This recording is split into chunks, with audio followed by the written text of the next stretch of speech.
الأنبياء وأشرف المرسلين وعلى آله وصحبه أجمعين أما بعد. حضرات گرامی،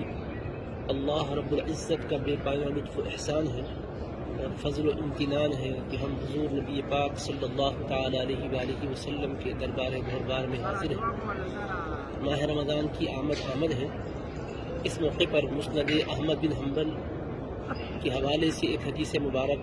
سنانے کی سعادت حاصل کی جا رہی ہے۔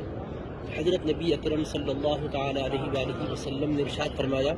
ان اللہ عز وجل فرض صیام رمضان وسننت قیامہ فمن صامہ وقامہ احتسابا خرج من الذنوب کیوم ولدته امہ، کہ بے شک اللہ عز وجل نے رمضان کے روزے تم پر فرض فرمائے ہیں اور میں نے اس کے قیام کو تمہارے لیے سنت مقرر فرمایا ہے۔ بس جو کوئی اخلاص کے ساتھ، ثواب کی امید سے اور نفس کے محاسبے کے ساتھ رمضان کے روزے رکھے اور اس کی رات میں تراویح اور قیام کا اہتمام کرے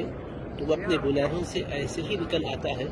جیسے کہ وہ اس دن تھا جس دن اس کی ماں نے اسے جنم دیا تھا۔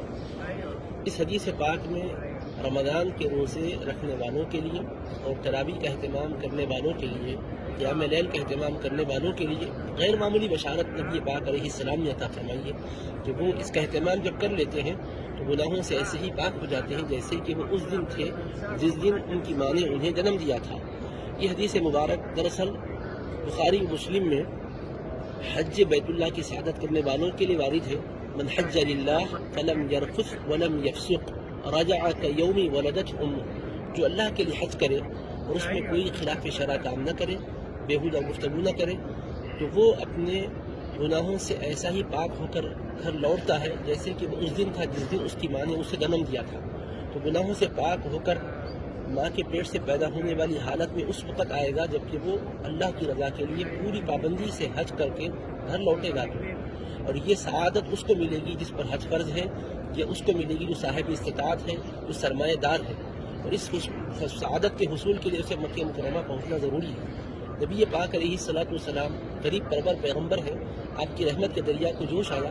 آپ نے چاہا کہ میری امت کے سرمایہ داروں کو حج کی بدولت جو فضیلت حاصل ہوتی ہے، میں رمضان کے روزے اور تراویح کے اہتمام کرنے پر ہر مقام پر رہنے والے اپنے امتیوں کو یہ فضیلت عطا فرما دوں۔ چنانچہ آپ نے خوشخبری دی ہے کہ جو رمضان کے روزے اور تراویح کے اہتمام کر لے اخلاص کے ساتھ، ثواب کی امید کے ساتھ، تو وہ اس دن کی طرح ہو جاتا ہے جس دن اس کی ماں نے اسے جنم دیا تھا۔ لہٰذا ہم پر لازم ہے کہ روزوں کا جہاں ہم اہتمام کرتے ہیں، تراویح سے بھی ہم غفلت نہ برتیں، شوق ذوق کے ساتھ تراویح کا بھی اہتمام کریں۔